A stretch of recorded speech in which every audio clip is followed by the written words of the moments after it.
Ladies and gentlemen, welcome to Nexus Gaming Series Season 14, Week number 2. We are in Division B East with two veteran squads, House of Chez and ReGen Ghost. Joining me, Velvet. How's it going, Vel? So, all right, how are you, Goose? Hanging in there, man. Looking forward to a good matchup.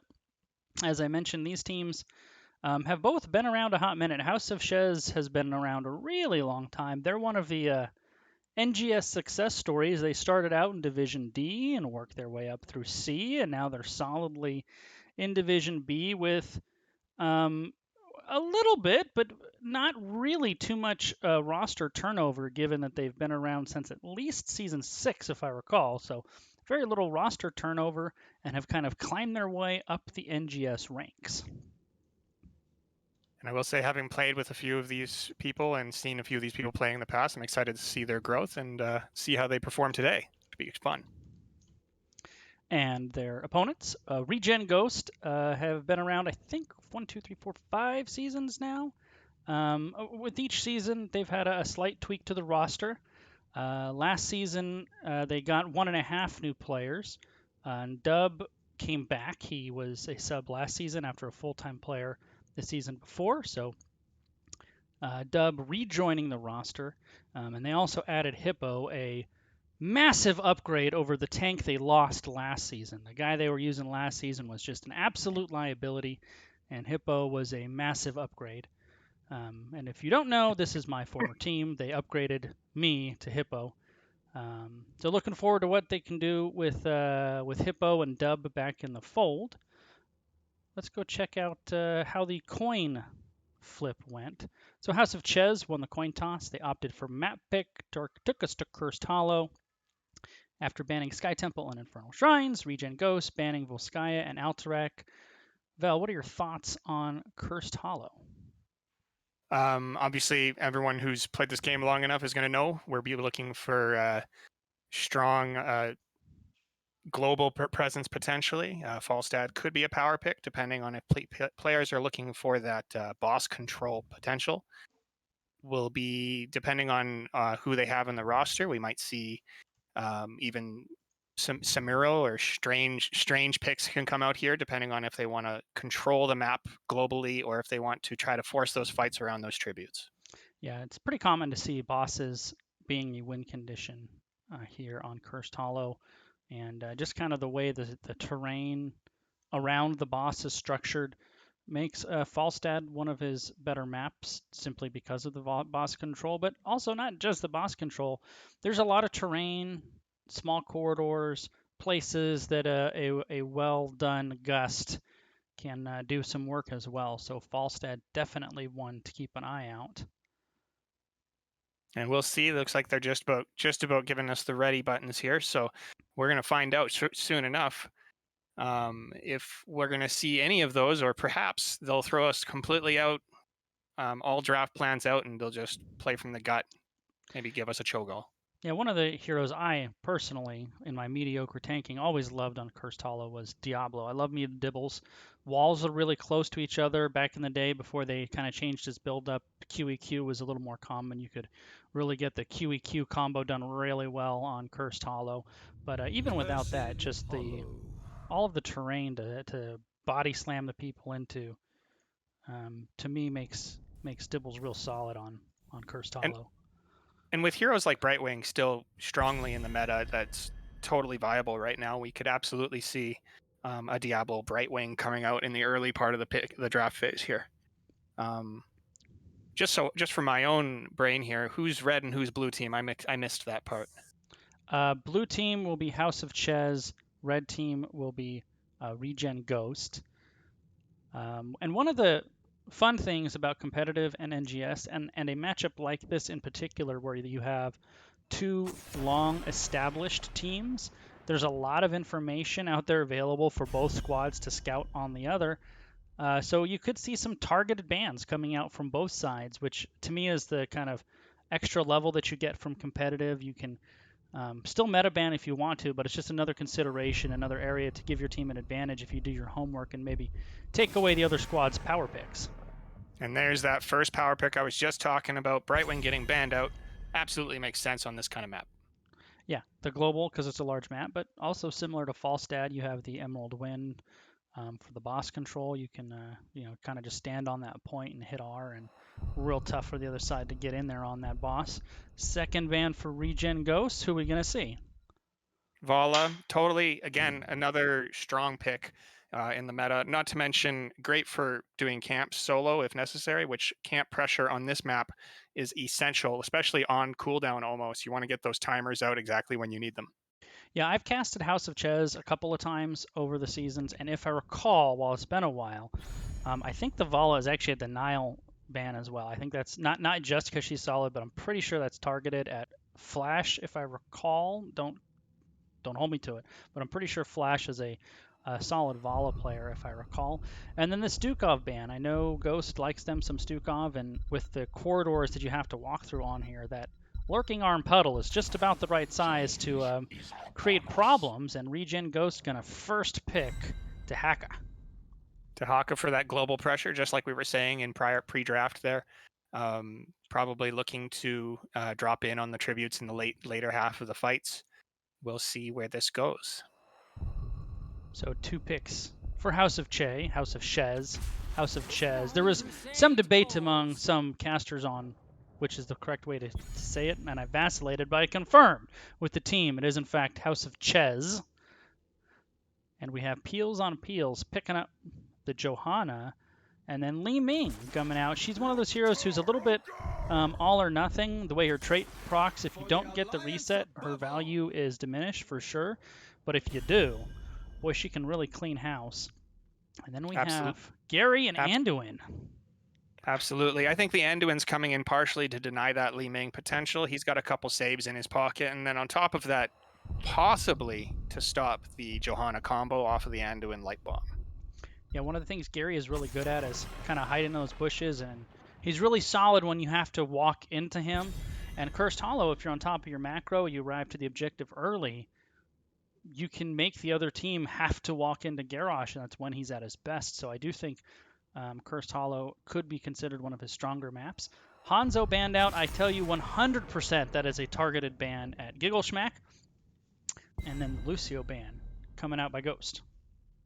Lucio's an odd ban. I'm wondering if that's also a targeted ban. Not necessarily at the top of the meta.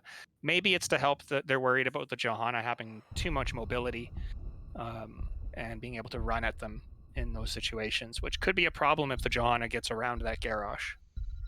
Yeah, too, and also the Lucio mobility, Garrosh not particularly mobile, can be really annoying. I do think it's likely targeted as well, but also maybe just Lucio's kind of a gnat, and a really well played one is aggravating. We all know how those aggravating heroes can go. Sometimes you just have a list and you say, hey, I don't want to play any of these. They tilt me. That's it. Yep, and in fact, I do have a list, Fel.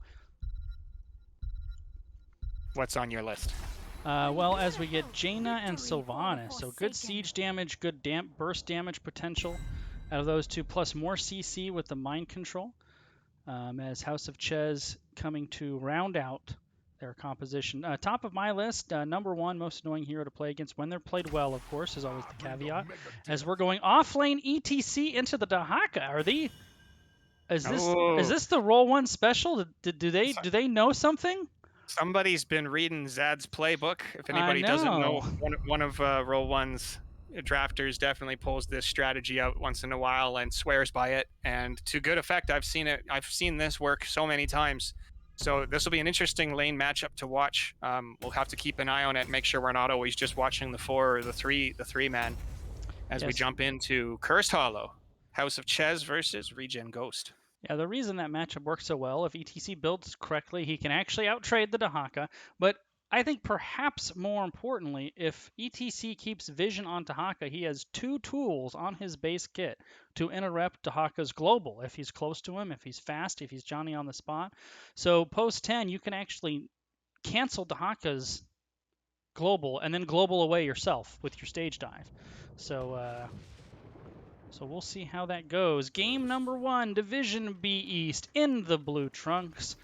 The longtime NGS squad known as House of Chez, featuring Mariners on ETC, the Dude on Li Ming, Death 1300s on Deckard, Peels on Peels on Johanna, and Flash playing Lunara.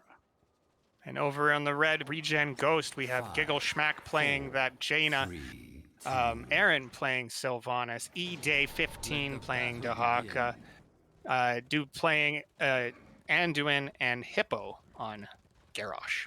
So both sides going to go to the traditional ceremonial 5v5 skirmish. And as per usual, unless Mongoose is playing Diablo, nobody will die. Looks like we've got Mariners decided to drop off and go to lane straight away. I actually like that call out. You don't need to be there when you've got a Johanna clearing lanes. Yeah, and also ETC early wave clear is not great. It makes sense to just kind of get up there and get a jump on it. Oh, we've got a call out looking for that third Lunara, I love it. But I think Hippo jumped the gun. Oh, never mind. Hippo goes in for the Lunara, catches it. Duke gets the root. 1-2 done. Beautiful play. I didn't mention it.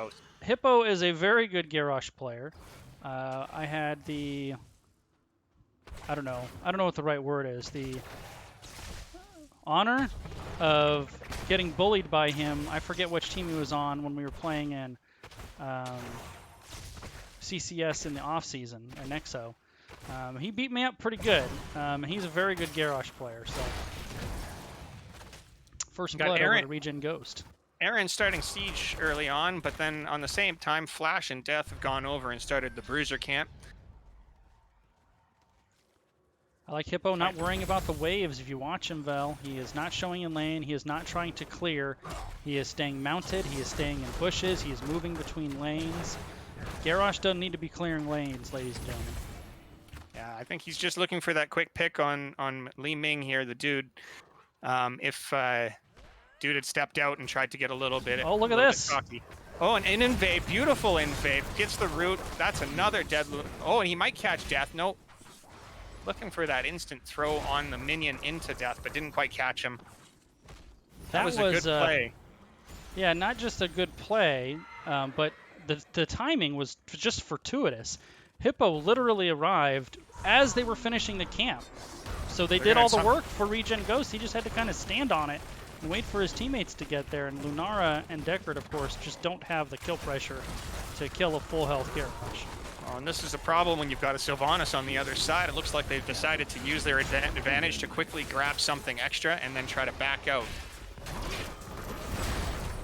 A little pressure coming back onto Hippo, but he's absolutely going to be okay. And now we get into the first phase, and we'll see whether or not the off lane can go in favor of ETC or Yeah, it's funny you said that. I just checked on it. E-Day was at half health and forced to burn all of his essence right before we got up there. So ETC definitely holding his own.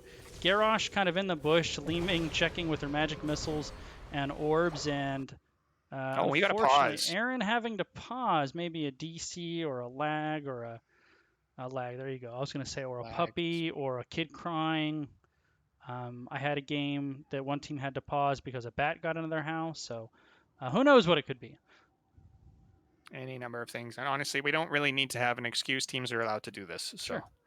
Totally I just love hearing the stories. I want another bat in the house. And actually, you know what I want even more than the bat in the house delay is I want the comm audio from the bat in the house delay. Is that a bat? I think that's a bat. Oh, yeah. God. Or oh my God, it's a bat. Maybe if we don't look at it, it won't move. So yeah, waiting for the lag to unspike, but early going, 3 minutes in, 2 kills for Ghost, plus a camp invade and steal.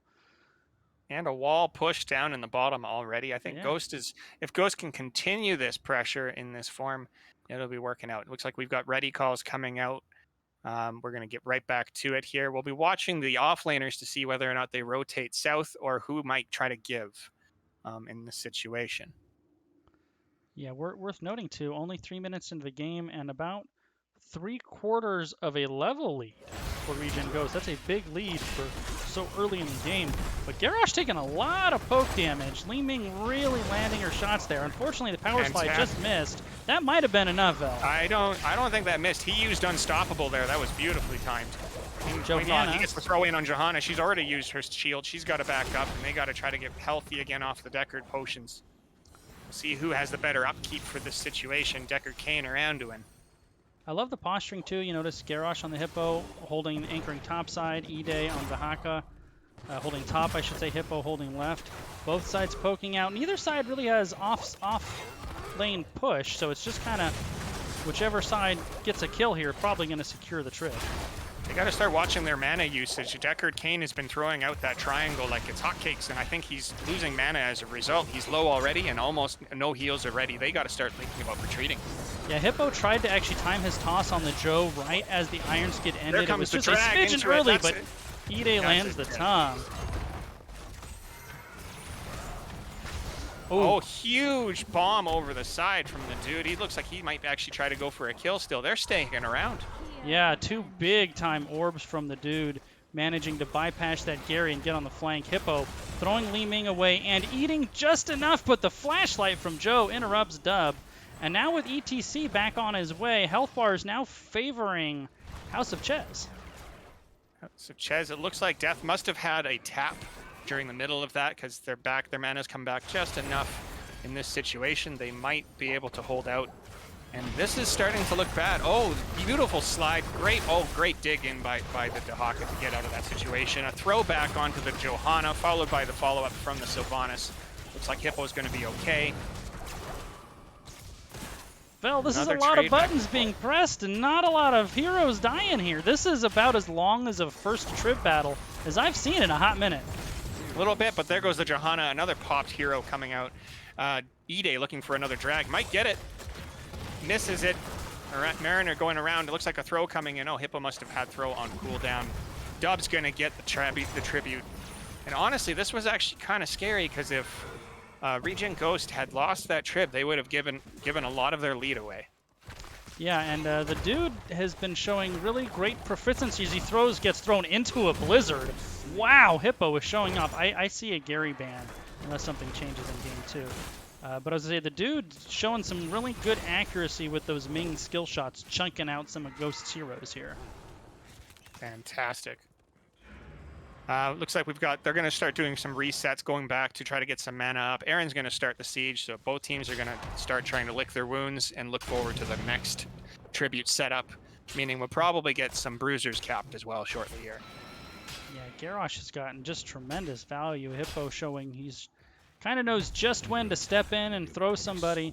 He threw Joe a number of times in that protracted battle over tribute, but then at the end they finally were able to put enough into the JoJo to get her to go down.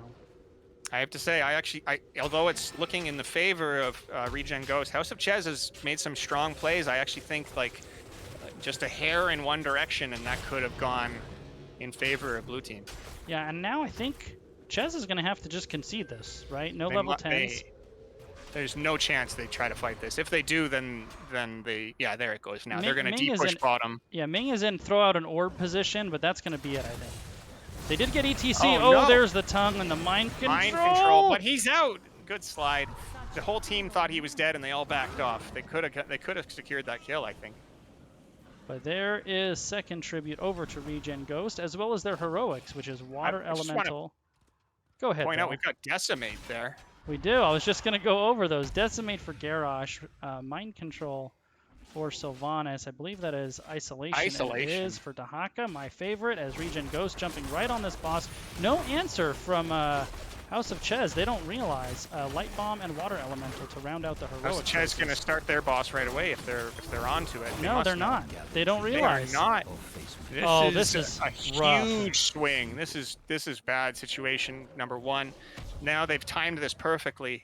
Yep. Ghost now can let boss just push while moving towards Curse Tribute. And House of Chez is between a rock and a hard place. Either they give up Curse, which I don't think is the right move, or they have to let boss AFK push with a Sylve. And noticeable that stayed top. Yeah, I was just going to say, she stayed up there. And now ReGen Ghost just soft commits to this. They don't need to go hard. They can just buy a little time.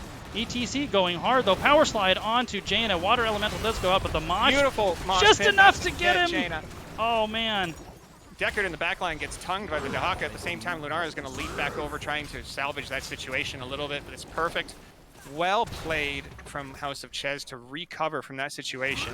Could have gone even worse. Yeah, one of the things when you're playing a double tank like this, Joe's on the front line. That means ETC is coming with a lot of CC on the flank. And able to catch Jaina just out of position enough. The pull from Dub was there, just wasn't quite there enough. And look at all the value this boss gets. A fort and an entire front wall. And E-Day, or Aaron I should say, knew exactly when to get out of there. And now look at Ghost posturing on the bottom boss or an invade. What do we think here? They were looking invade at first, I think, but now they're going boss for sure. Although they know they've been seen. I'm surprised this is... I don't like this call from Ghost, to be honest. The tribute is right here. Sylv is not here. Although they do see Joe. Ming was nice enough to throw an orb at the boss. Now the on-the-way pings are coming from House of Chez. There's the throw onto Lunaro, and the follow-up ton by Ida is spectacular. Good leap onto the water elemental to get herself out of the bad situation. Well, this is crazy. Boss is still aggroed. Now it's going to leash. Jaina gets sniped, and there's the reset. Ghost is going to have to concede this, and House of Chez is going to say, all right, well, we'll take the boss that you guys started for us, too. Hippo saying, hey, I'm going to do a little bit of work, try to stop this out. Yeah, he's going to throw some what I Qs. can. He's got Andu in there with Pole. I think Pole's still up. I didn't see it get used. Yeah, I really didn't like that.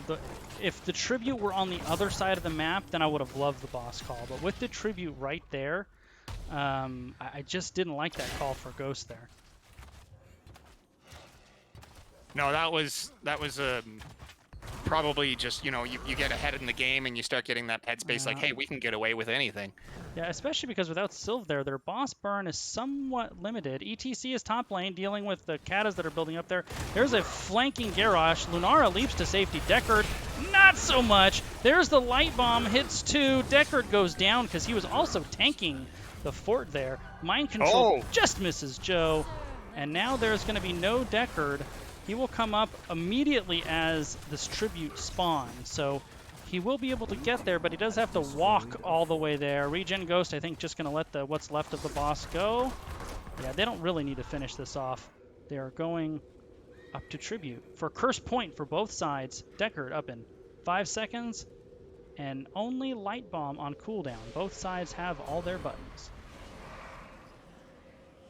Chez is late. House of Chez is late. They are conceding tribute. That is an interesting call. I think with Deckard too far away, they just decided, you know what? I think we got to give this one up. Here comes the invade. It looks like a mosh pit's going to land right on top of all of them, followed by a great sleep. And yet they still don't get the kill. Gekka's going to get thrown in, but the ETC's going to die first. I cannot believe that Sylvanas did not die. It looked like they just didn't have the buttons ready in time. The CC combo there was so clean for House of Chez. That was Mosh with I shouldn't say no, but very little overlap with the big nap from Deckard Cain. But Hippo actually threw Aaron to safety, and that allowed the counter kills. Speaking of counter kills, Li Ming goes down. Hippo proving very, very difficult to take down on Garrosh. Top keep gonna go down. Big waves bottom. Bottom fort gonna go down. House of Chez definitely on the back foot as now Johanna goes down as well. And now they're gonna be looking game if they get one more kill here. Here comes right now that light bomb followed by isolation onto the ETC. Looks like that too much CC. ETC's gonna drop too into that Jaina Blizzard. She is throwing out cold everywhere. Other than that aggressive boss call, this game has been all ReGen Ghost. 11 kills to 2. Up in a talent tier, up in structures, big time. There goes Water Elemental. They want to secure this keep bell. There comes the Sylvanas trade as well. Absolutely, they're going to get this unless the other team gets really greedy and tries to take a fight down a talent tier. I don't think they should. This is going to be a hard place to come back from, but they can do it. Oh, there's looks like they're throwing it out now. There comes the Blessed Shield followed by and pull from Anduin. making sure that he keeps his tank alive. This is one of the better uses I've seen of the friendly throw from Garrosh. He has saved his squad at least 2 deaths. At least. I'm sure if we watched back, we'll be able to find there was more. There's something that we missed as well. And no surprise here. Chez thinks a boss play is coming. They are checking. And Ghost doesn't need to do anything here. Honestly, all they need to do is stand here. Absolutely, and I think it'd be wise to not start the boss and maybe try to keep them here as much as they can, because now the other team has a ticking time clock on that center lane. As soon as they go there, they can start boss. Bottom 2, Kata's in bottom. Top 2, Kata's in top. All ReGen Ghost needs to do is stay here and let House of Chez know, if you leave, we're going to take boss. And there it is. They see the Lunara go into the center lane.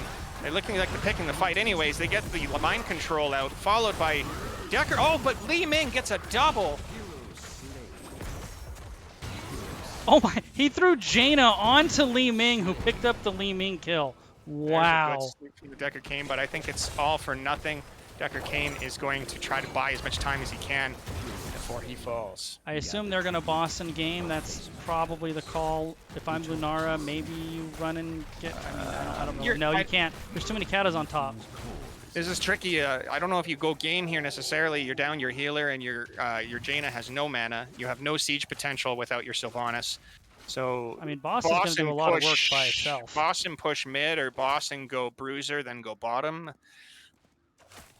Flash did a nice job there of saving mid and clearing out Katas, actually. Well done, Mr. Flash. That Ming snipe onto the Jaina, I thought, well, that's going to flip it. And then, of course, Hippo did something that I would never, ever do, because I wouldn't do that. Threw Jaina with all of her cooldowns right on top of Ming, and she exploded. I don't think I've seen that, where she hucks a Jaina at a Li Ming before. I mean, we've all know what happens with Theramore and Garrosh throwing bombs on top of Theramore. I guess he kind of took it literally and threw Jaina as a bomb. Yeah. She became her own Theramore bomb right there. Once again, this bottom boss, House of Chez has to know they're here, though. Absolutely, but there's nothing they can do about it. At this point, they need to try to make sure that boss doesn't take any damage off their core. Yeah. So this is boss, followed by Bruiser, possibly double keep. I think Bruiser into mid-keep with the Dahaka Global to get tribute. Although they found Garrosh in the bush, not before he found Lunara. There's the combo. She does hippity-hop away. That's a blessed shield, followed by great sleep from the Decker Kane. Looks like it's just a brawl at this point. Light Bomb hits the Lunara. That's a double kill from the throw. Looks like somebody else got a kill. That might be a Li Ming pop-off situation here if they're not careful. But Anduin kept them healthy enough. Camp is still up, 3 for 1. Great trades for ReGen Ghost. 4 for 1. That'll do it. I think this is going to do it. GG's in this situation here. Great, well played from ReGen Ghost. Absolutely put on a clinic on how to play Cursed Hollow. I'm going to go out on a limb, and I'm going to say that Garrosh is going to be banned in Game 2. Absolutely. MVP, in fact, Hippo really showed off that... I mean, I was really upset when these guys fired me last season, but now I know why. You know, now I know why. They really had to upgrade. I mean, they fired you, but we're happy to have you over on our side too. Just as a... No, they actually didn't. They didn't fire me. I had to play later. These guys play much earlier than I'm capable of playing. Yeah, that totally makes sense. That's the woes of all Heroes of the Storm player. Real life. I know, those gosh darn kids. They wanted dad or whatever. Well, let's look at some stats quick here. 20 kills to 5, so clear advantage going over, but I think most of this actually comes just from that Garrosh play, really putting people out of position. And the Anduin pick and draft was perfect. It happened just at the right time, so the other team had to go to something with less save potential. Yeah, and the CC layering from ReGen Ghost was very good. Actually, it was good from House of Chez too. Their CC layering was actually very good as well.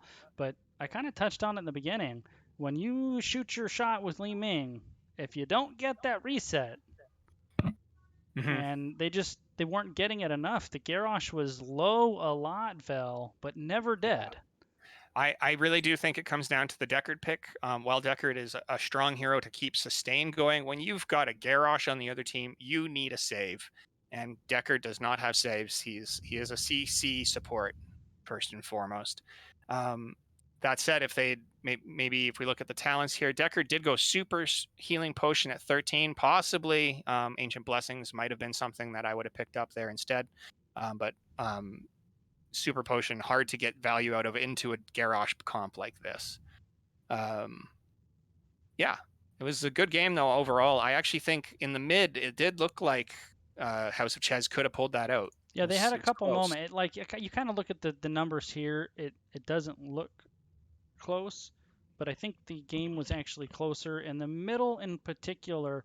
Right after that boss fight that ReGen Ghost kind of lost in the bottom, that was the kind of the point where if House of Chez wins the next team fight, which was close, if they win that instead of losing it, this game, you know, goes either way. But we're going to take a quick 2-minute break while teams figure out where we're going to play for game 2, and then we will return.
All right, Vel, we're back for game number 2. Looks like coming off the loss, House of Chez decided to take a map pick, and they are taking us to Battlefield of Eternity, maybe trying to force it into more team fighty things. Maybe they feel that's something they can get some more value out of.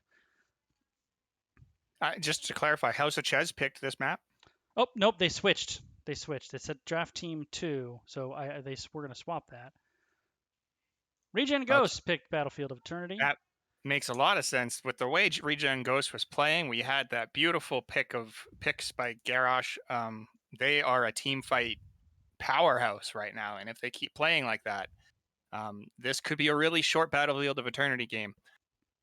Well, and I also think it makes sense, House of Chez, if you're having the same thoughts that we are, which is, you know what, the Garrosh was a problem, let's get rid of it. Then it makes sense to take first pick because it allows you one extra denial in the draft. So, Absolutely, yeah. So I totally see that thought process from them. I could see them easily letting a Brightwing through in favor of that Garrosh ban. Brightwing would be far less of a problem to deal with overall. While being a meta pick and a meta ban, especially on Battlefield of Eternity, you can easily let that in. It's not a problem. So it looks like we have the R's as ReGen Ghost looking to pick up a second and third point with a 2-0 sweep. House of Chez going to attempt to force a dramatic game 3. They're going to stop them from toppling their house of cards here right now. So here we go. First ban by House of Chez. Going to be Stukov. I still like the Stukov ban, especially the style that ReGen Ghost displayed in game number 1. If you had a sticking with the Vala ban, both for Flash and for the map. But if you have that lurking arm under that CC chain, I wouldn't want to have that either. I think Stukov is one of the more difficult heroes to play into. Also, one of the more playmaky heroes. And there it is, Vel. There it is. You called it early on in the last game, and we totally expected it after the way that game went. This should be fun. I'm actually excited to see how ReGen Ghost plays without that absolute playmaker of a tank, and where he goes next. It'd be kind of exciting to see. Yeah, House of Chez is, I think, used to that Vala ban. And I think ReGen Ghost better get used to that Garrosh ban, frankly. First pick for House of Chez. Let's see what they go with. ReGen Ghost not pivoting off of their ban, sticking with the Blaze and the Vala. So Rhaegar is up. Johanna is up. Brightwing ban last game, still up. Li Ming played last game, played very well last game, and on a battlefield where she is a little better. But instead they're going to go with Greymane, one of the better racers. Got a good, strong racer and a closer. It's potential that this is setting up for another Li Ming pick. We have reset twins in that regard, and that could really swing a team fighty comp in their direction. Absolutely. You pick up like a CC tank, Varian, ETC, a noob, and I was going to say with Li Ming and ban Anduin. ReGen Ghost having none of that though. I think they kind of saw that as well. They said let's grab that Anduin to keep that get out of jail card available. And from Dub's perspective, if it ain't broke, don't fix it. It's working great. Was able to keep his team moving constantly, and on top of that, using that leap of faith just at the right moment, not using it too early, was well played. And not just that, but Johanna and Anduin also go together very well. Now, this is interesting. We get a Mei pick. Mei, definitely an interesting tank to see pop out. Rarely do I see this work. Not to say it won't work, but this is a challenging hero to play around with your team. We now know the Lucio ban in game 1 was targeted, right? House of Chez picking that up before the mid ban. ReGen Ghost identifying the same thing that we did, which was that Li Ming was played very well. This is a good map for her. She pairs really well with Greymane. Let's get the Li Ming off the board. House of Chez taking the Sylve off the board. What I want to see if I'm House of Chez is I want to see an off-laner that can initiate to help Mei in that, because Mei's CC is a little bit slow. It involves a little bit more setup. So I would like somebody to have the CC to lay down for her so she can put a blizzard on top of somebody else's CC. Yeah, absolutely. I would think that's what they might be going for here. Potentially, there's not much left at this point with the Blaze already missing. Um, I wouldn't want to see a DeHawker in this situation because the tongue is just not enough to get into position. No, I don't think. Kind of the Thrall pick, by the way, has, despite ReGen Ghost's slight roster shuffling season to season, the flex pick Thrall has always been something that's kind of stayed in the back pocket. So they'll run that Thrall both off lane and in the 4-man. And now we just went a little Whoa. bit nuts. I feel like Michael Keaton in Batman. This is Arthas total. and Mephisto. This can work. If Arthas has played really well, that CC is exactly what you were looking for. The Anduin only has one pull.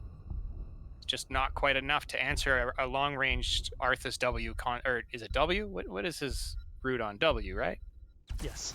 Yeah, I'm right. Okay. Wow. It's been a while. We got a Mal'Ganis to try to get in there and interrupt all of that. Triple frontline coming in from ReGen Ghost. I like it.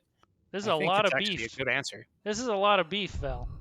Here's the downside. The Thrall coming in on Arthas isn't exactly scary. Arthas has ways of dealing with that. I was actually going to say the same thing. If Arthas kind of marks the Thrall, but Thrall's really got to pick his spots. But having said that, Thrall can actually be a little pokey boy right now because he doesn't need to take up that second frontliner position because instead they have Mal'Ganis and offlane Joe. Is it offlane Joe or offlane Thrall? I believe it's going to be offlane Joe. That would be my guess. Well, who was their normal tank last time? It was Hippo. Hippo is their normal tank. Ide is their offlaner. This is very interesting. Joe into Arthas in the offlane.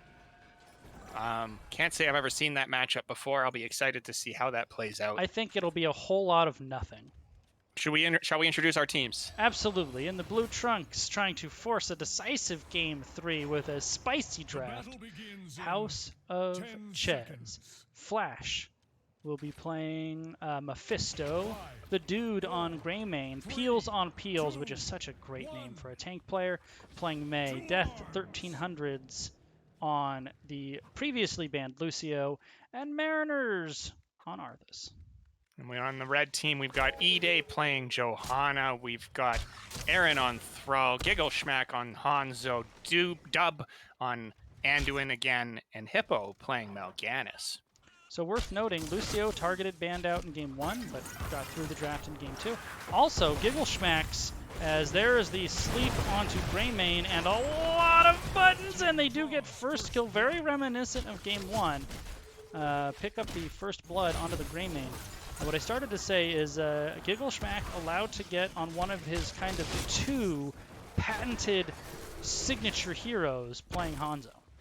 Yeah, and just a quick note, he did not take what everyone might normally see Hanzo's picking here. It's Redemption, one of my favorite Hanzo talents personally. Hanzo, I am not good with him, but I sure love playing him. This should be an interesting pickup. He might go W at 4, and then Redemption helps reset the Ws at 4, so he doesn't have to try to stack W. Catch here, though, is if he ever gets picked off, then that quest starts to lose a lot of its value. So Greymane slipping top.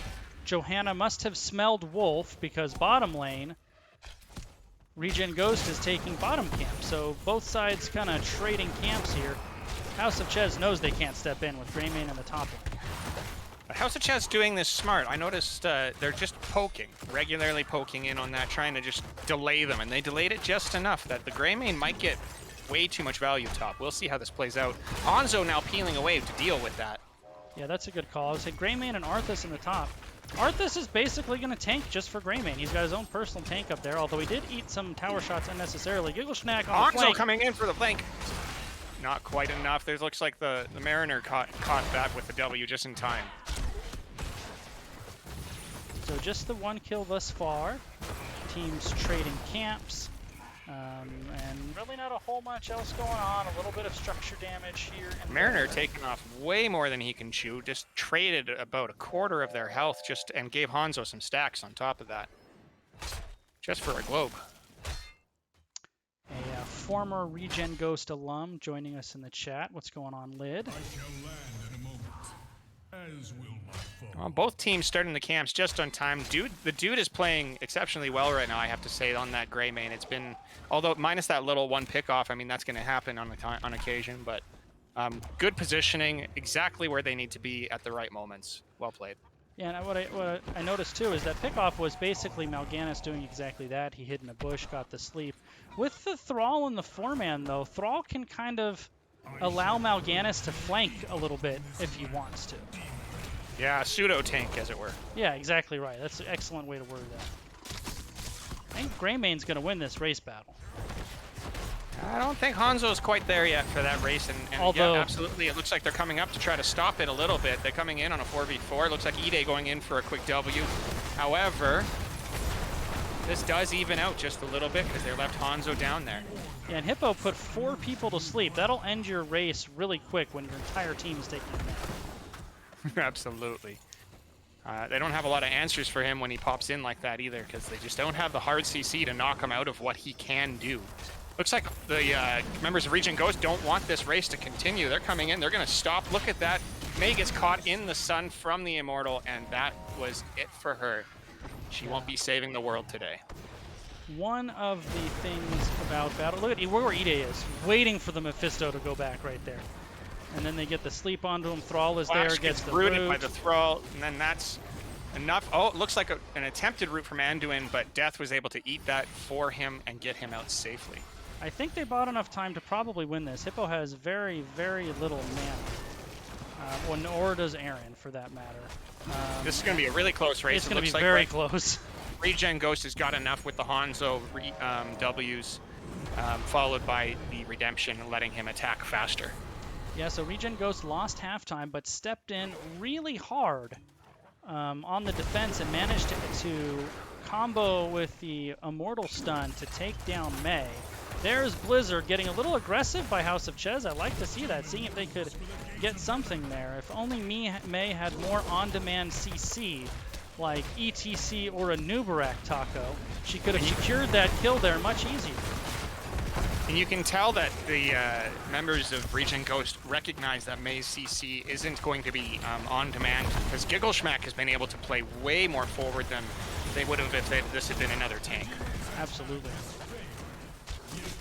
That might change at level 10s, however, if we see Ice Wall, for example. Or even Snowball. Honestly, you can't overstep with Snowball. There's Another another 4-man nap time, followed by a double stun. Oh my goodness, Hippo is just being an absolute monster. What a pest. Meanwhile, Arthas Johanna continued to be completely ineffective at threatening the other in any meaningful way in the bottom lane. They are absolutely ignoring each other, just whacking minions the entire time. Giggleshmack got himself into some trouble in the top lane, but was able to jump to safety.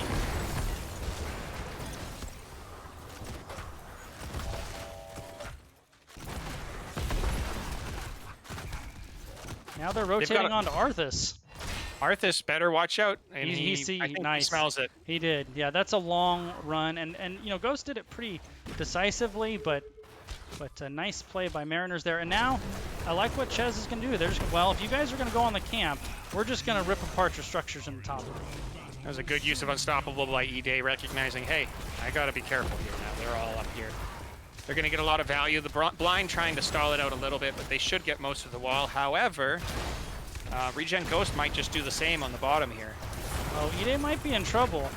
I don't think he has Iron Skin up. He does. There's Iron Skin. My goodness, Ide! You crazy bugger, you! Calculated. Calculated. He does get out. However, ReGen Ghost, I think basically both sides, they're just going to trade forts here, right?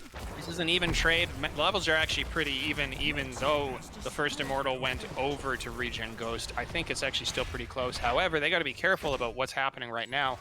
House Chez might get caught out if they're not careful. And they actually weren't able to secure top keep. As Ide bought enough time there. Level 10's on board. We have Sundering. Dark Conversion, actually, from Mal'Ganis. Usually not the one I select, but I've seen that one be just so aggravating. And that seems to be right in Hippo's playstyle. Aggravate the holy... Aggravating the other team. as Stun heck. Arrow by Hanzo. Light Bomb by Anduin. Blessed Shield by Johanna. Hippo has been absolutely annoying. During that last Immortal burn phase. He slept 5. But never mind, we've got a Sunder coming in on the back flank. Looks like Greymane's caught way out of position. Escaping? No, not escaping. As the Thrall Q finds him through the heart. Yeah, I don't know if you saw how that started. That was actually nighttime into stun arrow is how they got Greymane started there. Into sundering, into Blessed Shield, into Light Bomb. You know, you really know someone has played a lot of Hanzo when they're landing dragon arrows. Like, that is probably the most difficult of his kit, difficult part of his kit to master, and that, when they do it well, you just gotta sit here and give them a good round of applause. So it looks like second Immortal. This one, very strong. 13,500 health coming in from this Immortal Shields. This is going to take a while to burn. So for the side of House of Chez, Endurance of Hate, Sound Barrier, Ice Wall, go for the throat, and the coolest animation in Heroes of the Storm, Summon Syndragosa. Honestly, Syndragosa might be the coolest heroic in the game. I don't know, by far. It's... Yeah, the cool factor is very high. Very high. I mean, and it's useful-ish. I know it's a little memey, but... Well, in this case, it's like a Sylvanas, right?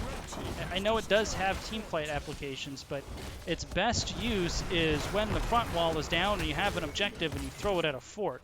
But if House of Chez wants to get that functionality out of it, they gotta win one of these Immortals first.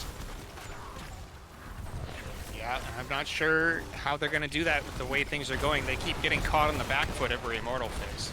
So they have to try to get there beforehand. We haven't had, as a Sunder hits 2, into a sleep, into an arrow, into Light Bomb. There's Maze. Oh my goodness. Syndragosa flies across the back line. Mariner went in trying to do things a little bit too splashy, but never mind, because that was a go for the throat coming in on top of him. Dude's trying to tumble away. He gets away just barely, but at the cost of the rest of his team. 4 for 1, and that's a keep. Now, Lucio tried to pop Sound Barrier there, but it was put on a short cooldown. I think Lucio was trying to pop it right as Greymane wolfed in there, and when he didn't get it, Hippo was just all over that Lucio. That is the difference between on-demand CC and big area CC, I think. And for those of you who don't know the meme I keep throwing out there, Taco and I have a running debate / faux rivalry on whether May's CC is on demand or not. So if you don't know, that's why I keep bringing up poor Taco and May not having enough on-demand CC. It's all in good fun. So 7 kills to 1. I do have to say, like, Flash landed an amazing Durance during that fight, and that led to that kill from Dude coming in with that heavy go for the throat. Had that Sound Barrier landed, they may have been even. They may have been an even fight. Big arrow coming in onto the Dude. He's got to get out of here. Looks like Light Bomb's going to miss, but the Thrall comes in with a massive Sunder on the back line as he flanks. Huge kill coming in on them. Dub's got to watch for his health, but he's okay now. Flash is trying to get away, but is not going to manage it as he gets surrounded on all sides. Huge dragon. There's the Syndragosa we needed, as it looks like House of Chez might turn this around. They get a 3 for 1. Yeah, the Ghost got the initial blow up, but then the Lucio and the Mephisto factor started to kick in. That kind of maneuverability, that spread damage, and that was, I think, the first 5v5 with heroics where both teams kind of picked their spot to fight, and that's got to be something you like to see if you're House of Chez there. House of Chez, their first team fight win 3-0, and they will be securing halftime shortly, while Thrall very slowly cleans up the top lane. Absolutely. That Flash made some beautiful plays, dodging out with his Ghost to jump in, and just as he was about to get popped when he came back to his Ghost, May dropped an ice wall, or was it an ice wall or a blizzard? I missed it. It was an ice wall. It was an ice wall, yeah. It was perfect, just in the right spot to give him some time so that he could get healthy enough to finish the fight. Well played from the entire team. Now, I do want House of Chez to get aggressive here. They do get they being ReGen Ghost is not on the Greymane because Triple stun. Triple arrow, but look at this triple ice wall on the back line just to stop it. Returns of hate to follow. Looks Oh like no. Rawls getting burned. He's going to get CC'd by the Immortal 2. He might die to the Greymane. There it is. Light Bomb coming in a little too late. Huge double go for the throat, as it looks like Mal'Ganis might have bit off more than he could chew there. Really, really well executed there by House of Chez. They're going to get their first Immortal. Syndragosa is up for this push. Just in the nick of time, as they're going to get a very healthy Immortal. And it'll go bottom with the camp. They just have to send one person back. It looks like they've elected for Flash to go back and clean up these cats quick. Once those catas are done, you can rejoin for the fight. And a sign of a veteran squad, actually, where you've had basically a game and a half, not going how you want it to go, but you stay resilient, you pick a couple spots, and you make something happen. And the House of Chez, I'm not going to say quite even, but right back in this game. There's the Syndragosa, as we said. I think they could have potentially saved this for the keep wall, but hey, I don't play Arthas, so I'm going to go with it. Looks like Mal'Ganis trying to be a little annoying on the backline, gets caught by the Immortal stun at the same time. There's the Endurance of Hate, forces the pull out of Anduin, followed by, oh my, that ice wall. Look at that animation! Look at that animation! Did that cancel? It canceled it. Wow, I've never seen that interaction. That was crazy. What was that? So hold on, he casted it, and then it got canceled. It's not on full cooldown though, so it's still back up. That was weird, and in the middle of all of our wonderment over that interaction, Gigglesmack just missed a 4-man peeling stun arrow as well. House of Chez realizing they're not going to be able to finish the support, realizing there are keep, I should say, there are katas back, but they're roaring back, Vel. I really respect this decision from them to recognize exactly when the push is over. I can't count how many times I myself or have seen other teams do it where they get over greedy and decide, hey, we can finish this. But especially when it's so close. That was responsible. That was responsible. It was perfect. They got everything they needed. They are back in this game. Oh, they're gonna catch Peels. Peels is out. Oh my! That was so good. So Talk close. about like just playing chicken with the devil, I guess. I don't know. Is Mal'Ganis a devil? No, he's a vampire. He's a vampire. Never mind. Is he a vampire? I don't know. What are dreadlords? Vampires? I don't know. Isn't it dreadlord its own thing? He's a dreadlord? Demon? Dreadlord?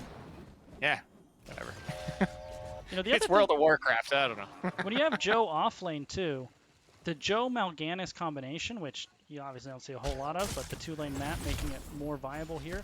Look at how far out they can ward.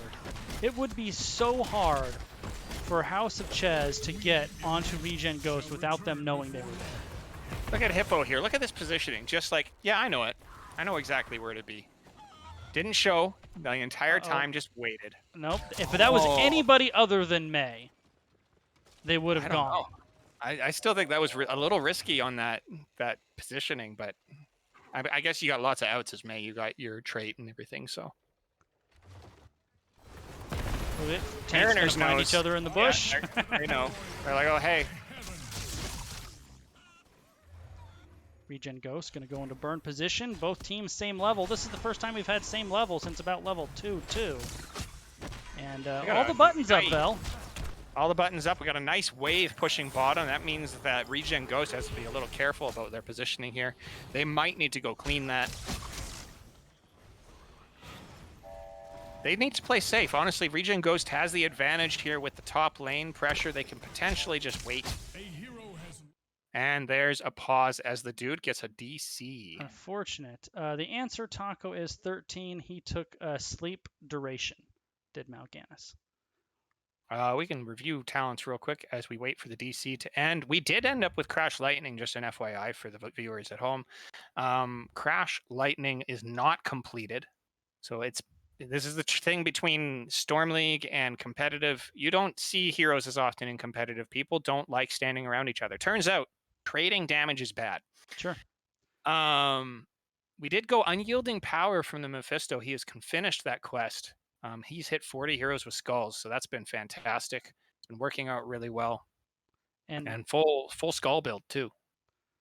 and House of Chez showing some of that synergy as well. Flash has been really patient with the Durance, and he has landed some mega Durances in these last couple battles. Fantastic follow up, especially onto that ice wall. Yep, the timing was so good. Like, I have to eat my words. The May is working, absolutely. And like I said, like, I rarely see it work, but when it is, it's usually at the hands of a player who definitely knows what they're doing. So peels on peels, you exactly know what you're doing, and your Mephisto player is following up with absolute faith in your abilities. And Zad in chat saying Nazarim or something. I assume that's into what is Mal'Ganis? Nazarim? Nazarim. Natharim? Natharim. That's exactly what he is. That's right. He's go. part of it. That's Zad his race. coming in. Zad is a resident lore buff. He definitely follows all of the lore. Way more than I do, that's for sure. So if Chez wins this, it's going to go top because there's still a fort there. So that fort is just going to go down. There's no way it would not stand up. If I'm House of Chez and I win the Immortal and I have Sindragosa up, I actually run bottom with Sindragosa. You think you waste Sindragosa on that half health keep? Yes, because if Ghost comes down to defend it, I don't want to fight under a keep. If you use it on it, you are basically 100% securing it because Ghost can't really defend it.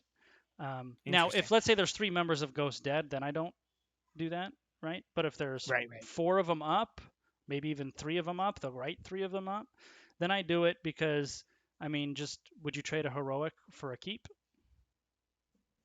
I guess. Yeah, of course. I guess so, yeah. Yeah.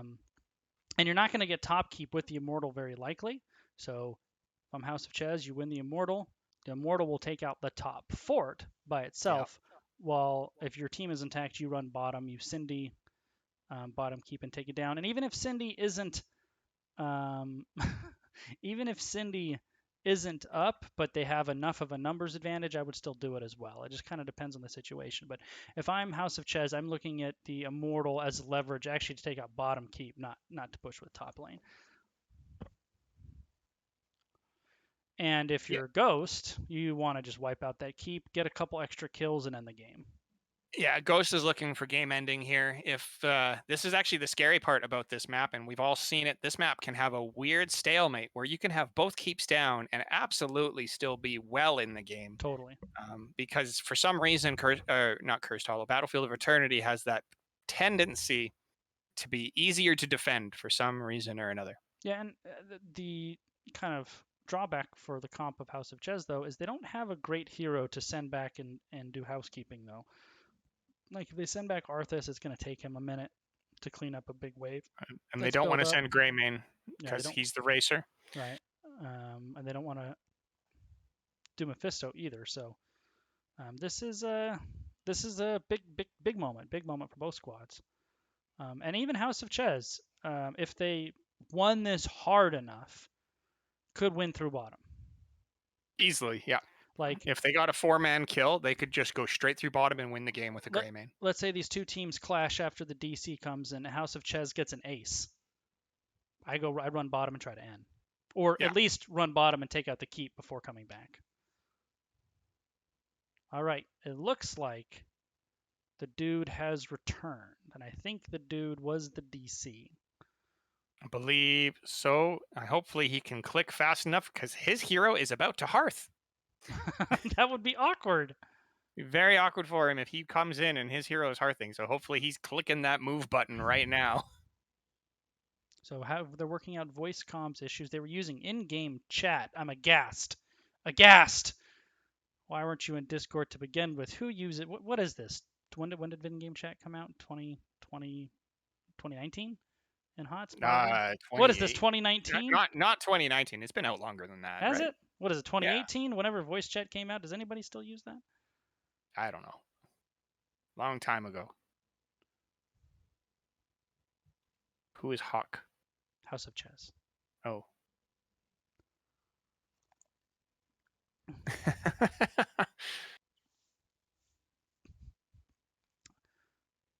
All right. We're going to give it a shot, Vel. Here it comes. Moment we've all been waiting for. Maybe not. And also worth noting that House of Chez, for the first time, I think, really in either game, is in a position where they're actually the person that has the pressure. ReGen Ghost has it in the top lane, but that lane is pushed way, way up, so it's going to take a long time before that lane goes anywhere. The House of bottom Chez lane, has the time. yeah, the They have the bottom lane, time. however, has 2 katas already built up down there, and a keep with no wall. It's very low, so it's not something that needs to be dealt with like right now, this instant. But if the fight gets long and protracted, I I'm just think that gonna bottom lane will push in. point out hero body language here. It looks like Hanzo potentially might even be moving south to deal with that. Could be. It's hard to say. Could be.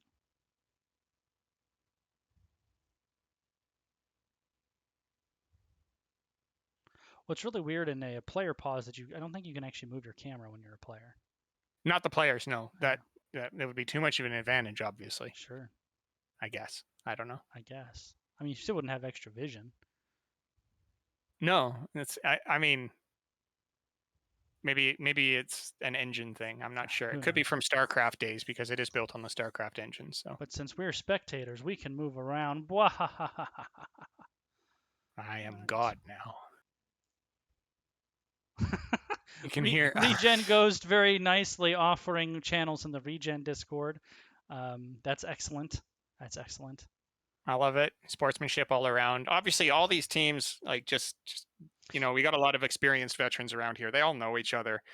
It's not like these teams this is the first time they've clashed or anything like that. So That actually reminds me. Okay, we're gonna go back to webcams.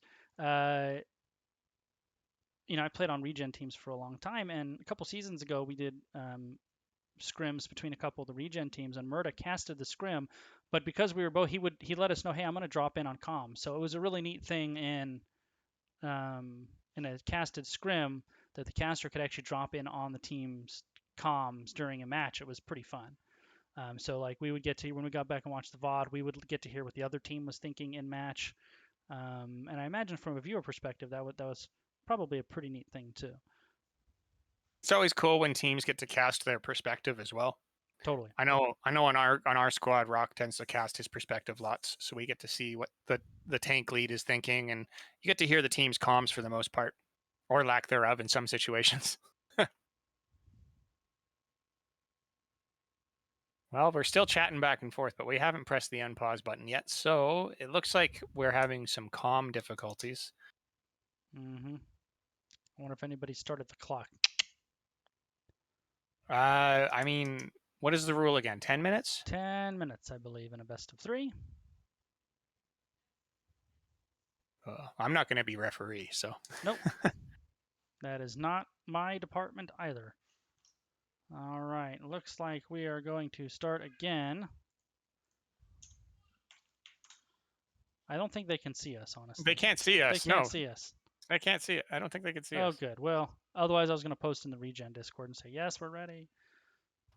All right, here we go. Finally back into it. It looks like he did manage to click just before the hearth, so the dude is back and moving about just fine. The other team respectively backs off, although I think they were already backing off anyways. So and like you said, that Cata wave on bottom is going to be dealt with by Johanna. Here it is. And that should give House of Chez a little bit of courage to step forward. They should have stepped forward already. Hippo going in for a sleep, it looks like. There's a long-range W from Mariner. Ide is back. Now we got a classic 5v5 underneath the Immortal, though. I don't usually like these situations. But No, and I don't know, like, whichever team controls the middle can get some poke damage in, like House of Chez is currently doing.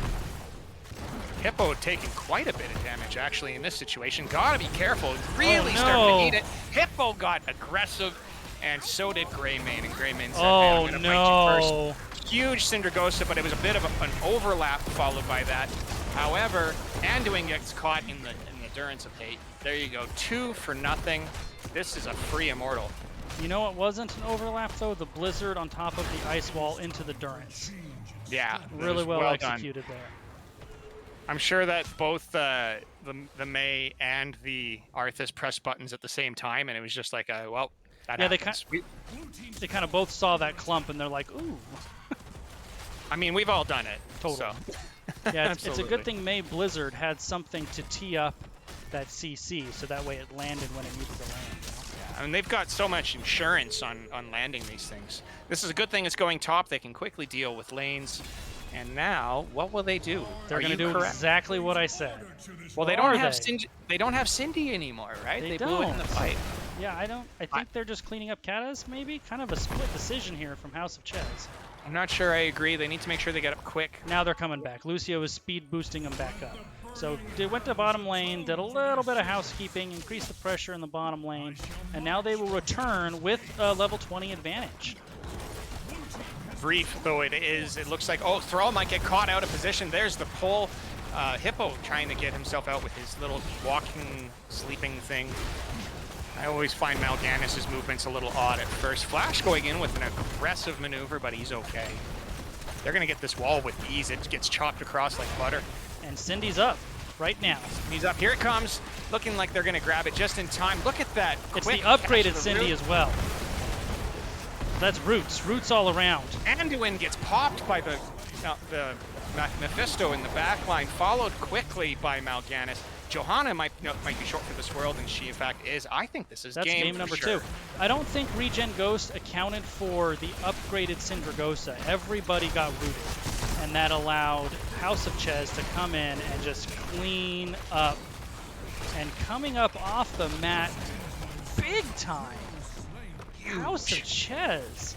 Well played from House of Chez, making me a May believer. We're gonna save the world. You know, the May was fine. It's the Mephisto ban that's coming in game 2. Absolutely. I'm just playing off the meme that you don't like May because of the... No, it's not even I don't like May. Taco and I actually had... Here, let me put up a game summary. Taco and I actually had a running competition for weeks on... The two of us were actually trading off #1 May NA in Heroes Profile because we were both just playing just a May, all-time May, and we were both just winning a lot of games with it. And then we got into this debate as I was saying, well, May CC is not on demand. You need to set up her CD. She needs to use 2 of her buttons to get her 1 stun. And he's like, no, that's enough. And I said, well, no, it's usually not enough. And that's been our kind of running thing. And it's not that I don't like May. I think May is great. I just don't think her CC is on demand. I had a lot of success, frankly, yeah, right, Freudian success, frankly, because Lid, who's in chat, set up so much of my follow-up with May. He would have really good initiation, and I'd throw a blizzard on top of whatever he did. All right, so going to go into game number 3. We'll give our teams a couple minutes to sort it out, and we'll be back.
All right, we are jumping right into game number 3.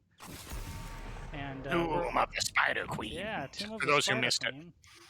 ReGen Ghost taking a map pick coming off of their defeat in game number 2. Game 1, with the exception of a couple moments here and there, was ReGen Ghost really in the driver's seat. And the same for the first half of game number 2, but boy, after about 13 or so, House of Chez, they just came roaring back, and they're going to stick with that Gary ban on Tomb of the Spider Queen in particular. It's a great ban. Absolutely wise decision, especially with how it was played, and it's looking for it. There it is. I was just going to say Mephisto coming right back as another respect ban.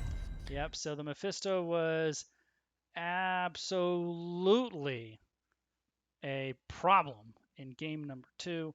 We identified that at the end of the game, and actually about midway through the game, the Durances were on point. The damage was there. ReGen Ghost making the same exploit analysis that we did. And then House of Chez, I love this, taking the Anduin away from ReGen Ghost.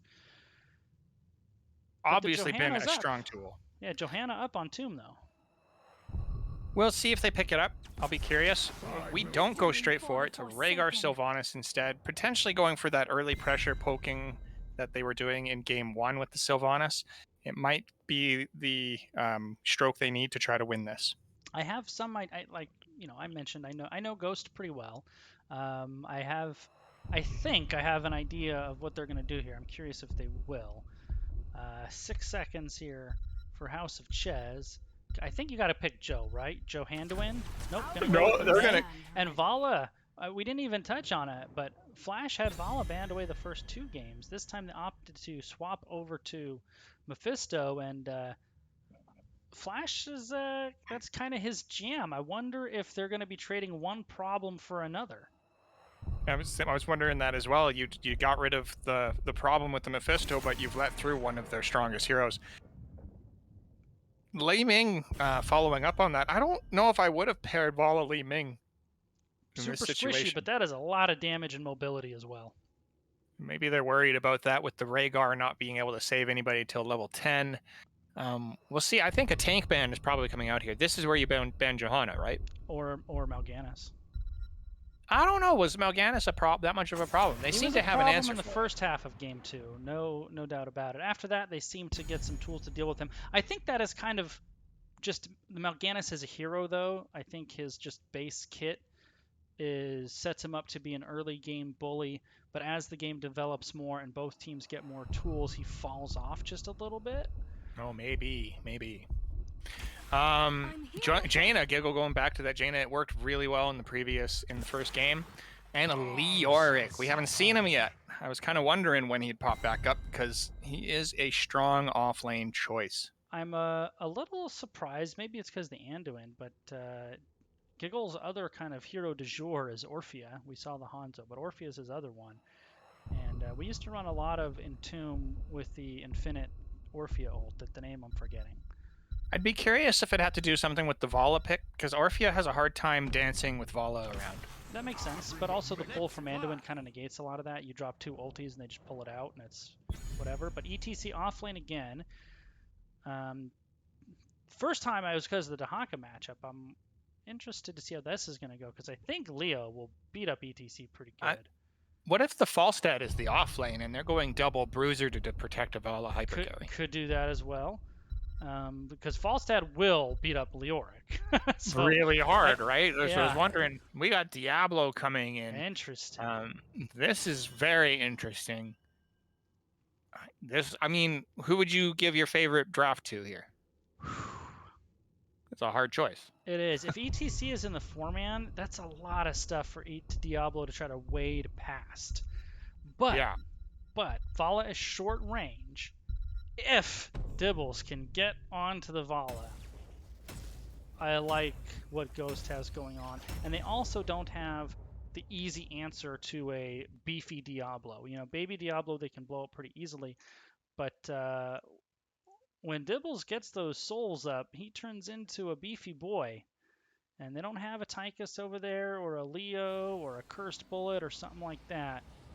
I honestly like both drafts, and I think you're right. I think it's going to be Falstad matched up against Leoric.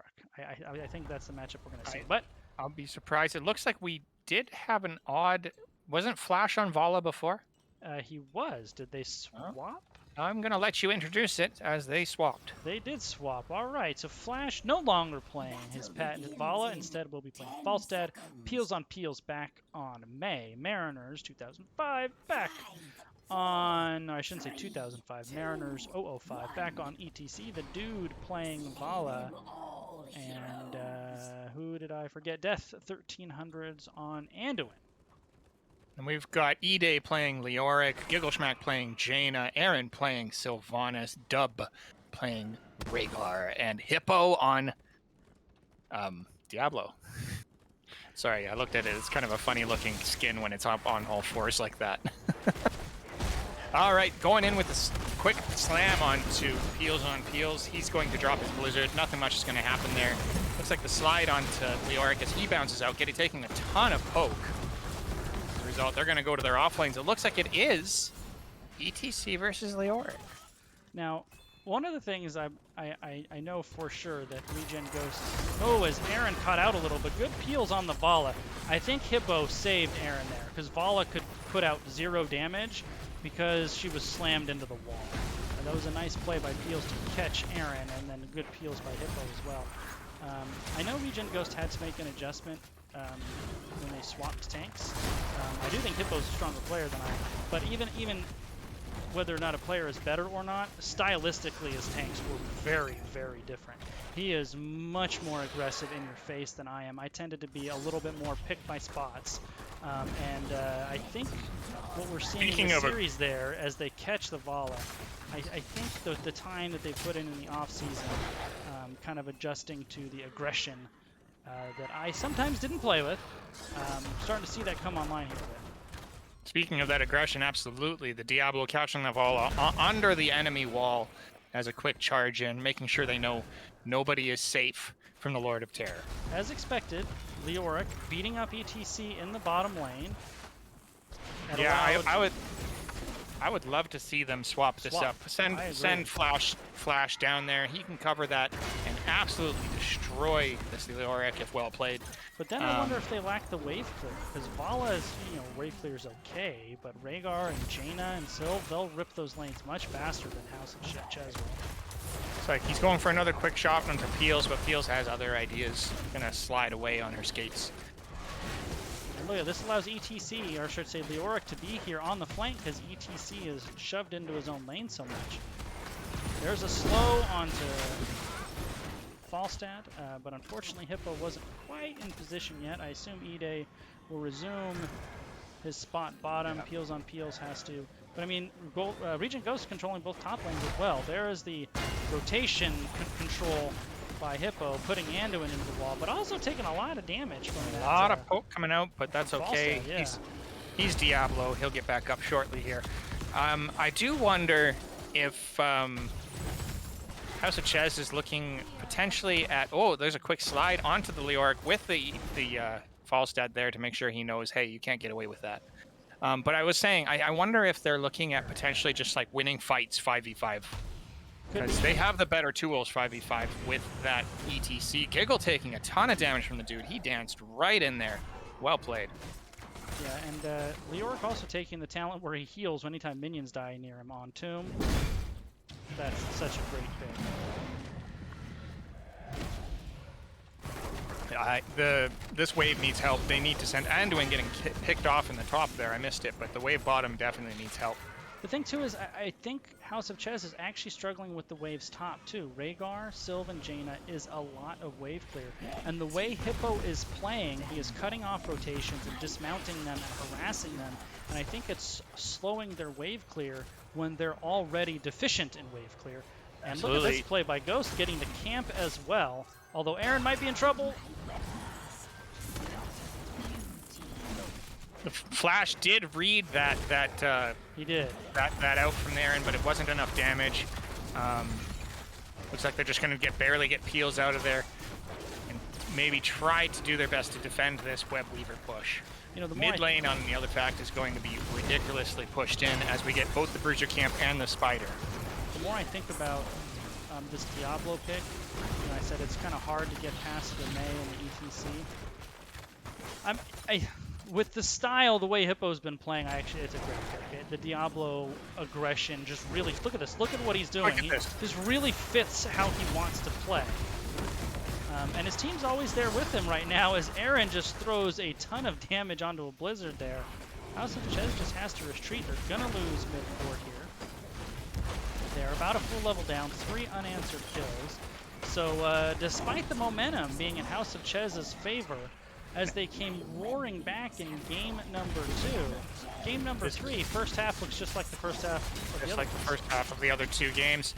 I was going to ask you, Goose, if you had to pick, now this comes down to a little bit of map theory from different pros. Different pros will have different opinions on this. Which fort would you like to lose first, or like to least lose first on Tomb of the Spider Queen? Top. Least lose People first say this all the time. I heard, I believe it was Dread say middle. And the reason was vision control. I get that. I get that. If you lose the top wall first and then if you get top wall first, then get mid fort first, you've actually set yourself up to dramatically control the map. Even though the top fort's still there, you're going to get it eventually. Sure. Because you set yourself in a position where you just absolutely dominate the map.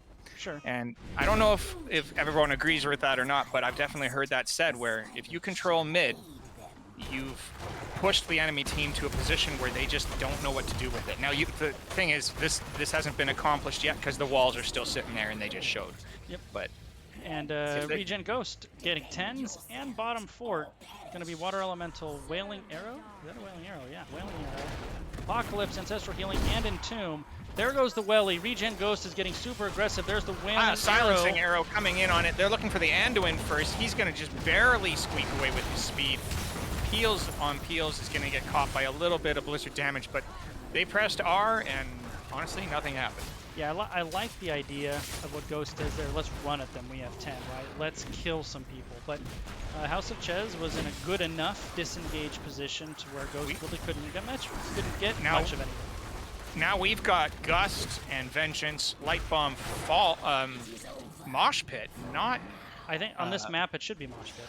Yeah, Mosh Pit, and then the question mark off of May. May holding. Nope, not gonna pick it. We're gonna wait and see. Oh, there it is. That is Ice Wall, in fact. Nope, there is a big power slide onto the back, but unfortunately nobody really there to follow up on it. Aaron trying to get his 12 in, and there's the retreat pings coming out from ReGen Ghost. They do have turn-in. No such luxury for House of Chez. I will say, ReGen is recognizing the threat at this point. Oh, they're level 10s, and their team fight is scary. Yeah, there's a lot of tools. A lot of CC, a lot of disengagement as well. They're chasing down this ETC. It looks like he might actually be out of position. What is he doing? He's pulling into everybody. He gets a 3-man, 2-man. They just waited it out. Nobody burned anything. Oh, no. That was a double kill as the Anduin tried to go in for the save and just couldn't do it. The team was just not in position to follow up on that rotation. It was a dangerous rotation into the enemy team. And worth going ETC at 4 actually took speed metal, didn't take the over walls as they do catch Falstad, and now he's in trouble. Flash gusts, but it does not matter. Diablo auto attacks him to death. A lot of gems. Peels needs to get out of there now. He might get caught as well. Gonna use his skate away. This is a big turn in from ReGen as they come in with off the back of 2 kills. 7 kills to 0 now. They're going to push down mid with Sylvanas, and I believe she might have trade up. She does, in fact, but saving it she for... should have. Yeah, she should have saved it for keep. A lot of pressure bottom. ETC is cleaning that up. Top fort will likely go down. I don't know if they get keep here. I don't think so. There's an ice wall briefly just to deter. They won't get keep off this push. Looks like they'll get the wall and top fort for sure. They aren't going to come down here and make sure that ETC has a bad time. Yeah, Yeah, the ETC. Falstad is seen. He gets caught by Hippo. He's going to get his barrel roll just out of the way in time. If Hippo had overpower, that might have been a different story. Yeah, Hippo is really good about being forward, catching people as the slow goes out onto Welly, and now they're using Welly to tank keep, seeing if they can get some more out of this. There's a blizzard. Fly. Here comes a fly coming in from somewhere. He's looking for a gust play. Here it is. 3-man gust play into a rain of vengeance. Light bomb falls down. There's a good ancestral on top of Aaron as Aaron gets out. Blizzard catches 3 of them. Dub is going to go down. Mosh Pit catches nobody. Flash is following up on Aaron. He's going to get the final kill. Leoric trying to escape through the bottom half, gets picked off by Peels. And then Hippo trying to escape too. That was a fantastic turnaround. Great play by Flash. You know, it feels deja vu from game number 2 in 2 ways. One, right about level 13 in game number 2 was when House of Chez kind of flipped the script. But also, you mentioned in actually game number 1? No, game number 2. How teams need to not overstay. And in particular, when the other team has a Falstad, you really can't overstay. And I think stepping back into that keep with a Falstad gust available, and Flash, when he got his global, he didn't quite put himself where he wanted to. Showed really good patience to still get that gust out. Yeah, he got that barrel roll just into the right position, managed to drop that gust onto this position. Honestly, if we had the ability for instant replays right now, we would be. That was perfect. Yeah, there is a functionality to do that. If I ever get ambitious, I'll figure it out. Well, one step at a time. The boss is going to get insta-cleared. It does get a little bit of value off of that top fort, but honestly, it bought them time. They've got the mid-camp now pushing out. They've just got to be careful about not overstaying as well and flipping the script back on themselves. Yeah, Vala back at base, not here yet. Level 16, a little bit closer, not a whole lot, but a little bit closer for a ReGen Ghost here. They will definitely get it first.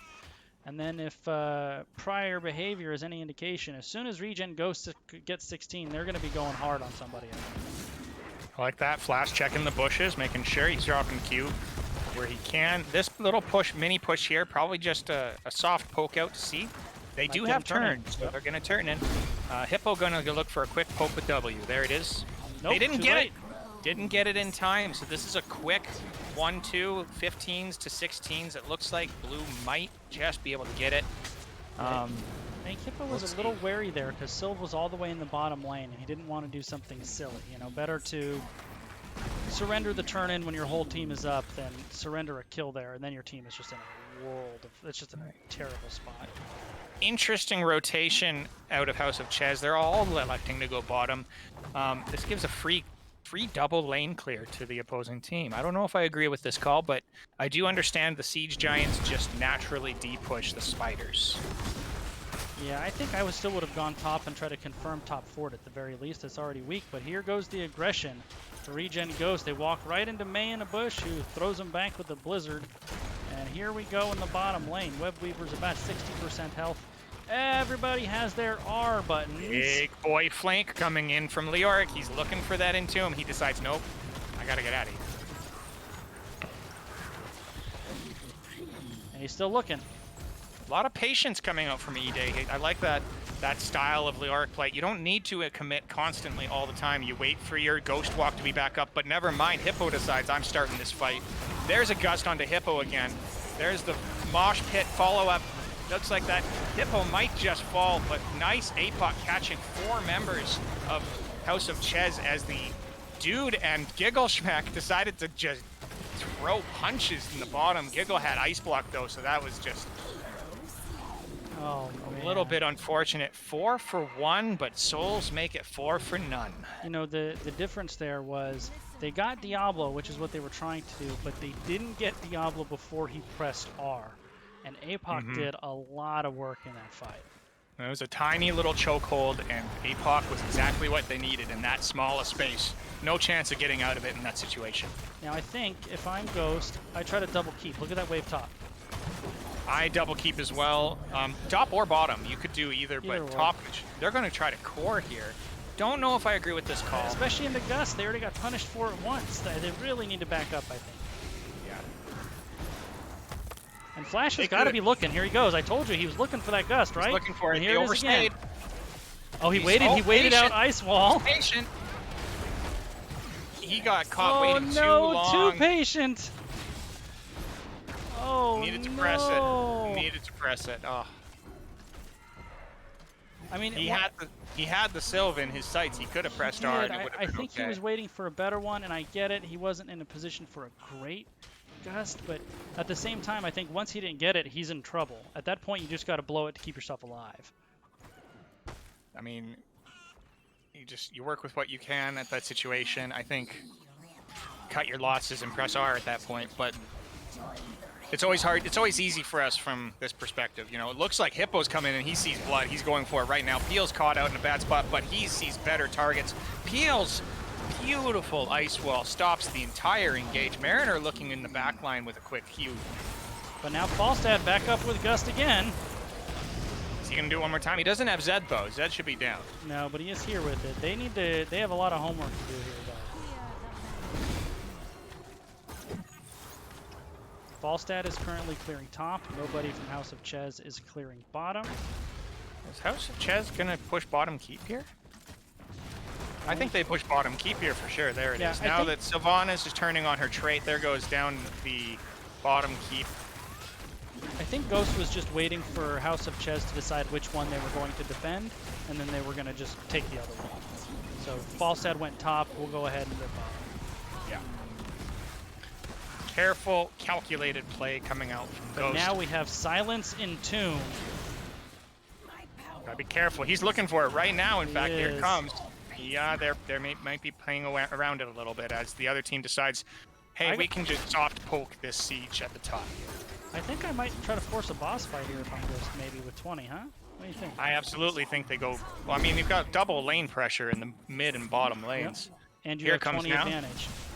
They're going to do it. They're going to show on the walls at the same time. Yep. I would love to have seen them poke these walls down with a little more commitment, but yeah, and I think if you're House of Chez, I guess you can see this. Like, there isn't a great decision there for him. Like, you're either giving your boss / keep because of Sylve, or you let these lanes push in and you concede. I mean, I guess this is the lesser of two evils. I honestly don't know which is better or worse.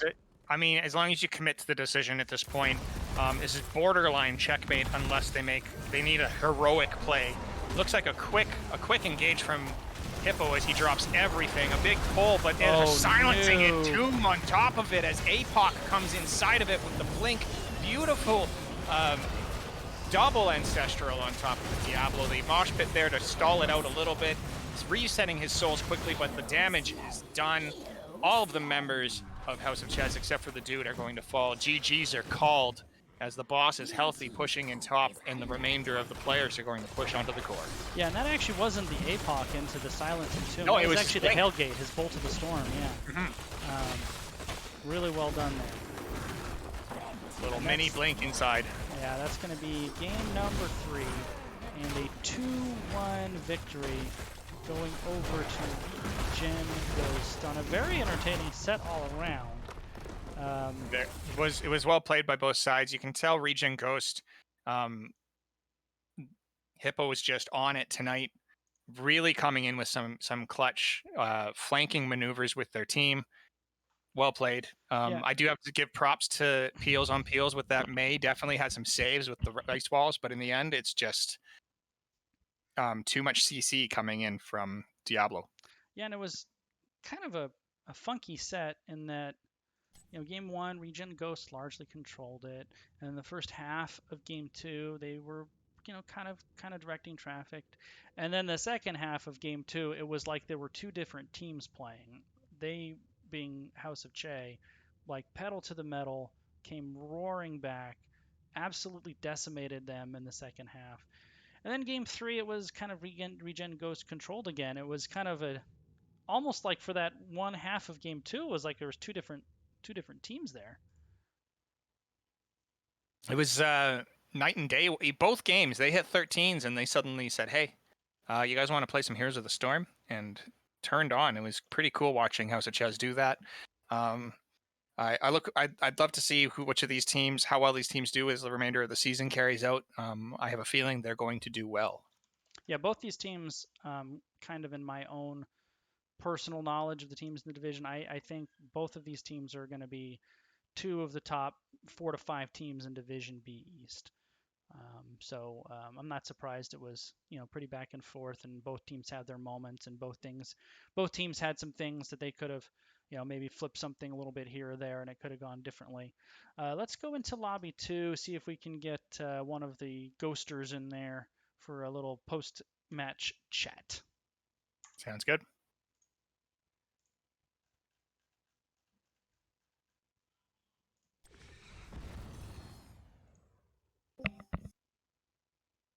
Gentlemen? Hello. How's it going? Well, who Good. How are is you? it's E-Day. Is Giggle avoiding me? What in the world is going on here? He said he didn't have time for you, man. I don't know. So rude. So rude. I know. Well, what's going on? How you guys doing? First points of the season after a little bit of a rough start last week. So how's the boys feeling? Yeah, pretty good. Yeah, like you said, last week we got 0-2'd, so not the ideal way to start off the season, but Cupcakes are yeah, strong feels though. feels good to get one this week. Well, first things first. I really wanted to get Giggle in here because I was really going to beat him up over this. And for anybody that don't know, Giggle is actually my in real life brother. Um, you guys decided to cut some dead weight last season, and you upgraded your tank. Um, I mentioned it during the cast. Hippo is a very different tank from myself stylistically, I would say. He is much more aggressive. What has that transition in style been like from Uh, kind of a more passive pick your spot tank like myself to Hippo who's really out there fishing for stuff? yeah, I mean, definitely some growing pains. Like you can go back through all three of those games, the two last week, any game we play together, and you definitely see spots where the rest of the four-man just isn't there. Like he finds something, sets it up, and if he has a 2.5 second stun chain instead of damage going on for the whole thing, it's maybe for 1 to 1.5 seconds of that or something. But you definitely see spots now where the rest of the four-man is starting to learn that that's the tendency. Like he's going to be a little more up front. He's going to be looking for something. If he gets the opportunity, he's pulling the trigger. He's not going to, dance around basically. Is So is is he shot calling for you guys as well? yeah, for the most part, yeah. Yeah, it's definitely So easier to shot call from out front for sure. yeah, exactly. And I think that's been, his play is obviously, has been extremely good. But having kind of a mostly a solo voice in the macro calls, I feel like it's helping because I didn't play starting role last season, but the season before, there was a lot of shot call by committee, and Sure. that can definitely work out. Different players bring different strengths or know better, some maps better, things like that. But just having that one voice calling things pretty consistently, I think helps out a lot too. So let's talk about game 2. Not to blow over games 1 and 3, but you Yeah. guys were kind of in control of those games. They for the most part, I don't think it's a stretch to say they kind of went how you wanted them to go. Game 2, it kind of felt like it was going to go about that same way, and then something happened. What happened? Yeah, I mean, I think we controlled kind of map pretty decently early on. I personally feel like it was a bit of outdraft on their part. The Mephisto into what we had a huge front line was good. Right. May Arthas essentially means that we're not getting onto them. But if you look at our DPS package too, Hanzo's not trying to get onto anybody. Thrall is, but May and Arthas make his life pretty tough as well. Yeah. So essentially, you saw a bunch of times Mal'Ganis sleep into like a 2 or 3 man arrow, Blessed Shield follows that up, and they have a couple people at like 30% health, but we just didn't convert anything. Sure. So it was one of those things where I don't know if we just were spreading damage around or didn't quite have what we needed to finish some things.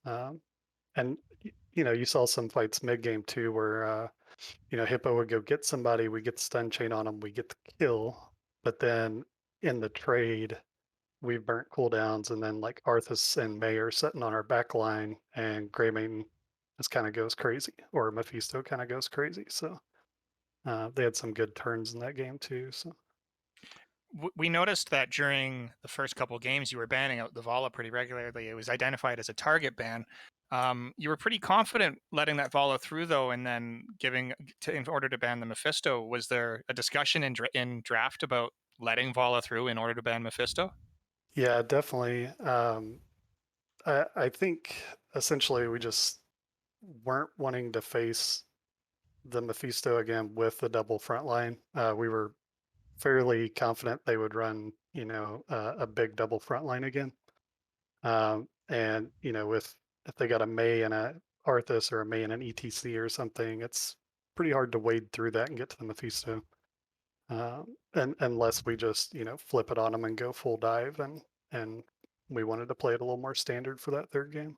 It's funny. That's what I said in game 3. I was like, man, I don't know how Hippo is going to get back there. Going through a May and an ETC, that could be problematic. He didn't seem to have much of a problem with it, honestly. He's, well, I guess we'll just kill these guys in the front then.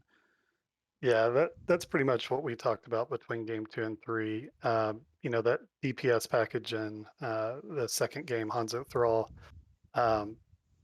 you can pump some damage, but you kind of need, I would say you need certain circumstances to really get the max out of that. And we kind of just went back to, all right, let's pick up a DPS package that'll just kill whatever Hippo seems to find, whether that's a May or an ETC, or if he gets to the back line. So yeah, I mean, I think that pairing of like the still Jaina and then picking up the Leo there to assist in either finishing off a front line or making it more difficult for their back line to get to them to help. It's kind of where we were leaning that game. Vel, any closing thoughts from you?